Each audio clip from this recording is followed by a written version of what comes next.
Bonjour à toutes et à tous, c'est Vieux Chat. Aujourd'hui, je vais vous présenter le Bureau des légendes décrypté par Bruno Fuligny.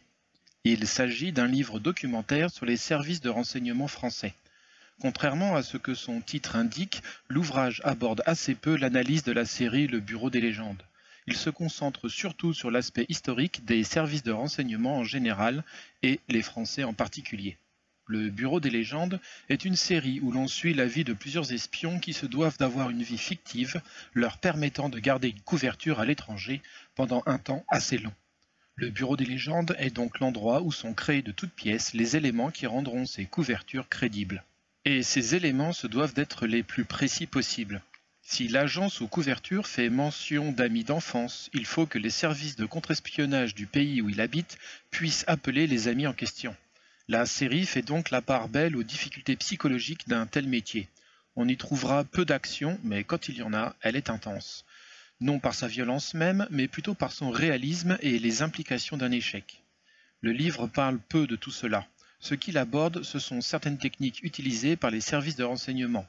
Techniques traditionnelles comme la filature ou les écoutes, mais aussi techniques plus récentes avec l'utilisation d'Internet et des réseaux sociaux.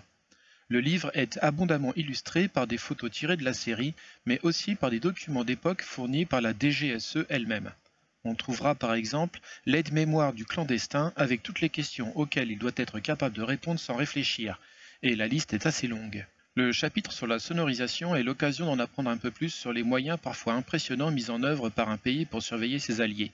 Car oui, le renseignement est apolitique en soi. Le livre le rappelle plutôt bien en insistant sur le fait que c'est toujours aux politiques de choisir quoi faire des renseignements récupérés. D'ailleurs, la leçon numéro 2 se penche sur les relations entre services de renseignements étrangers. C'est un livre assez facile à lire car chaque leçon est entrecoupée soit de documents d'époque, soit d'images tirées de la série, ce qui fait qu'une lecture épisodique ne gâche en rien l'intérêt de l'ouvrage. Personnellement, j'ai beaucoup apprécié que ce livre ne soit pas qu'une liste de commentaires de la série. J'aurais d'ailleurs aimé qu'il y ait plus d'anecdotes ou d'analyses historiques d'opérations de renseignement. L'auteur, en partant de la série, limite donc forcément ses analyses à la période historique récente, d'autant plus que la guerre froide n'a pas été avare en récits d'espionnage. Néanmoins, l'auteur fait un rapide point historique au début de son ouvrage. En voici un extrait. Certes, la France, comme les autres puissances, avait ses espions depuis longtemps, surtout en temps de guerre. Richelieu, en constituant de multiples réseaux dont il était le centre, y compris parmi les religieux et les marchands qui commerçaient avec l'Orient, eut l'intuition qu'un État moderne devait avoir des yeux et des oreilles partout.